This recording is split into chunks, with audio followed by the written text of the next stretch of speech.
You're watching Story Scroll. Real stories, raw emotions, and endings you'll never forget. Let's scroll into today's tale. My wife thought I forgave her for cheating. I let her believe that until she had nothing left. I never yelled. I never cried. That's why she thought I forgave her. I'm posting this anonymously because literally no one in my circle knows the full story. Friends, family, they all think we're that perfect couple who had a rough patch but worked through it. On paper, we're still married. And the truth? She doesn't know I never forgave her. Not even close. We were married for 10 years. 10 solid, mostly happy years. I'm not saying everything was perfect. No marriage ever is. But I always tried to be the steady one. The reliable one. I managed the bills, the schedules, even the weekend grocery runs. She, on the other hand, had ambition and a restlessness that never really sat still. She wanted excitement, attention, maybe validation. I never begrudged that. I just didn't think it would ever come at the cost of our marriage. For months, I noticed subtle changes. Late nights at work, catching up on emails, her phone always face down, and suddenly she was obsessed with the gym. Not for fitness, she said, just stress relief. I brushed it off. People change. But deep down, I felt it. That gnawing sense that she was somewhere else, emotionally. And then I found out the truth. It wasn't dramatic. No one walked in on anyone, no sudden text from unknown numbers blowing up my phone. It was mundane, almost stupidly ordinary. I was syncing my iPad with my work account when a notification popped up, a string of messages labeled Only J. Curiosity, and maybe a bit of dread, got the better of me. Miss you today. Can't wait to see you. One read. Did you get the thing I sent? That's just between us. Another. My stomach dropped. At first, I told myself it couldn't be real. I mean, I knew she was stressed. I knew she had a lot on her plate, but these messages weren't casual. They were deliberate, intimate, secret. A few days later, I found a voice note on her work email, accidentally synced to my device. She was laughing softly, whispering, "I wish he could stay forever." I didn't listen to the rest. I didn't need to. I knew. When I confronted her, I did it with calm precision. I didn't yell. I didn't storm the room. I just sat her down at the kitchen table. Her first reaction was denial, of course. "It's not what it looks like," she said, her voice tight. "It was just emotional." I never meant. Emotional? I interrupted, voice steady. "You sent him love notes. You whispered to him like I didn't exist. Emotional doesn't cover this." She shifted, trying to pin it on me. Maybe you've changed. You've been distant, tired, always busy." I let her talk. I let her cry. I let her beg. And through it all, I never yelled. I never broke. And that, apparently, was worse than any scream she expected. Her tears weren't victory. They were panic. She begged me not to leave. "Please, not now. We can fix this." She sounded like she meant it. She probably even thought I'd forgive her. So I did what any reasonable, angry, and exhausted husband would do. I told her I needed time, that maybe counseling would help, that I wasn't leaving yet. Her shoulders sagged. Relief.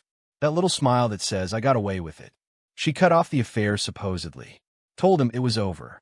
She hugged me like she'd survived a storm. She even whispered in my ear that she was lucky I loved her enough to stay. She thought forgiveness meant forgetting. I never corrected her. And so life continued, a facade of normalcy. Every morning, I kissed her on the cheek and smiled. Every night, I listened to her talk about her day, her ambitions, her hopes, and I smiled. She thinks I'm the forgiving, understanding husband. She thinks she's safe. But she doesn't know I'm watching, calculating, and waiting. She doesn't know that patience is my weapon. She doesn't know that forgiving her was the first step in taking everything she relied on for granted and leaving her with nothing. And the best part? She's blissfully unaware. Update. Months passed since our confrontation, and on the surface, life looked normal again. She smiled more, laughed more, even hugged me without that trace of guilt in her eyes. She seemed lighter, like a balloon finally released from its string. Friends and coworkers noticed it too. "You two worked through it," they said, and she nodded proudly, like she'd won some moral victory. Meanwhile, I was quietly watching her rebuild her confidence, all the while carefully keeping tabs. Every conversation, every text, every subtle slip, I recorded it. Not in some creepy, obsessive way, but in a meticulous, careful way. Every deleted message she thought was gone was recovered. Every email hidden in archives was backed up. Hotel receipts, gifts, small transfers of money. Nothing escaped me. I consulted a lawyer. Quietly. I asked questions, made plans, ran numbers. We had joint accounts, investments, a mortgage. She didn't know that I was slowly pulling myself out of anything that could tie me down without leaving a trace. My paycheck moved to a separate account. Investments were legally split. I updated my will. Small things, almost imperceptible. A slightly different signature on bank forms. A subtle change in our finances. She noticed, of course. She always notices when something changes, but she dismissed it because she thought I had forgiven her. It was fascinating, in a sick way, to watch her rediscover herself under the illusion of forgiveness. She told her friends, her coworkers, even casual acquaintances, that we'd worked through it. She let her guard down, and that was her first mistake. What she didn't know, what I slowly uncovered, was that she had never truly ended the affair. Or maybe she had, but lied about when she stopped.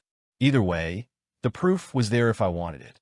I had the emails, the backups, the gifts he had sent her, even some hotel receipts she thought were deleted.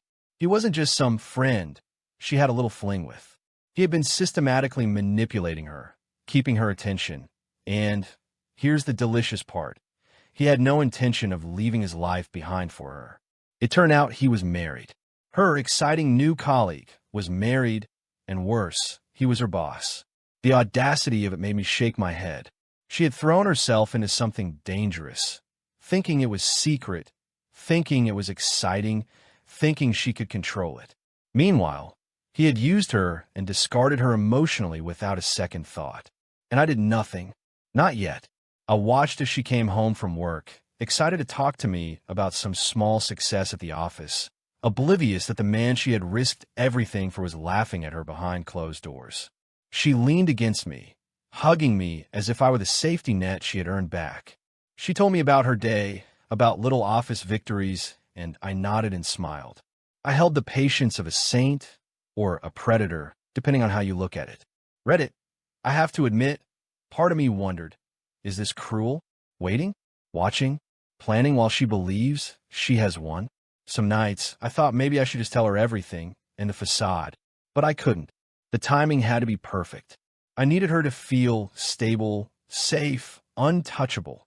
Then I would show her that nothing was as it seemed. I even took to asking online, anonymously, is it wrong to wait until she's stable before leaving? Predictably, the responses were split. Some call me cruel. Some call me obsessive. Some said that revenge only destroys the one seeking it. Others understood. They said patience was power. That sometimes the best way to protect yourself is to let someone believe they've won before reality comes crashing down. She still thinks I'm on her side. She still talks about us when she tells friends how lucky she is that I didn't walk away. She still assumes I forgive her. She still sleeps beside me thinking I'm oblivious, grateful, maybe even in love. And in a way, that ignorance is what makes the eventual fallout so inevitable. The long game has begun. She has nothing to fear yet, nothing to suspect. She's comfortable. She's confident. And in her mind, we've patched things up. In reality, I've been quietly reclaiming my life, keeping my power, and preparing for the moment when her safety net disappears completely. Because when the truth comes, when she finally sees how thoroughly I've protected myself and left her with nothing, it won't just be betrayal. It'll be a lesson she'll never forget. And I'll finally be free from the shadow of someone who thought she could deceive me, manipulate me, and get away with it. Final update. The day I chose to end the facade wasn't random. It was our 10th anniversary. Symbolic, predictable, and perfect. She woke up happy, humming in the kitchen, talking about how far we'd come, how we'd worked through everything. The irony wasn't lost on me. I asked her to sit down calmly, over coffee, the same way I always had. No raised voices, no dramatic accusations. She smiled at me, thinking this was another one of those heart-to-heart moments we had since the incident. I let her smile, let her believe we were still normal. Then I started. I laid out everything. The timeline of lies. The deleted messages I recovered. The email she had thought gone. Proofs of gifts, hotel stays, money exchanged. I didn't yell. I didn't cry. I spoke slowly, methodically, letting the weight of my words sink in. "You never forgave me," she whispered, almost laughing nervously. "No," I said softly. "I didn't. I pretended to because I had to. For me, for the life I built that you try to throw away. I was preparing to leave safely, cleanly, and I did." Her face went pale. Her hands shook. "Wait, what do you mean?" I told her. The house was being sold. Accounts were separated. Investments were split. Divorce papers were ready and filed with the lawyer. Everything she had counted on, our shared life, our shared security, was gone, and I hadn't touched a thing she didn't deserve. And then the panic hit. She begged, screamed, tried to manipulate me with guilt. "Please, I have nothing without you." Her voice cracked. She tried to make it sound like I was abandoning her in some cruel whim, but I remained calm, seated across from her, letting her unravel. I could see the realization hit her. Her safety net, the one she had relied on after her affairs and mistakes, was gone. Her friends, who she had told she had worked things out, started hearing the truth through mutual contacts. Her affair partner?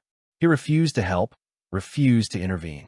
He had already discarded her when she thought she still had his attention. For 10 years, she thought she had me, my loyalty, my trust.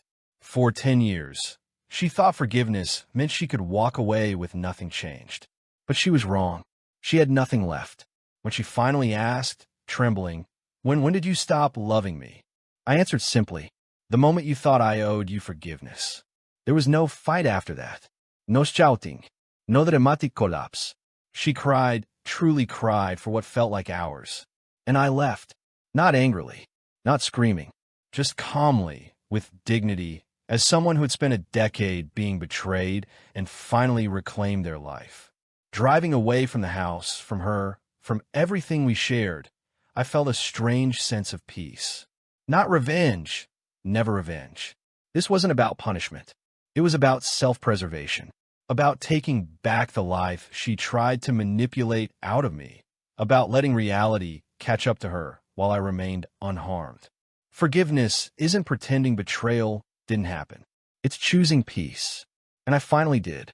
Thanks for watching Story Scroll. Hit that bell and stay tuned for the next story that will move your heart.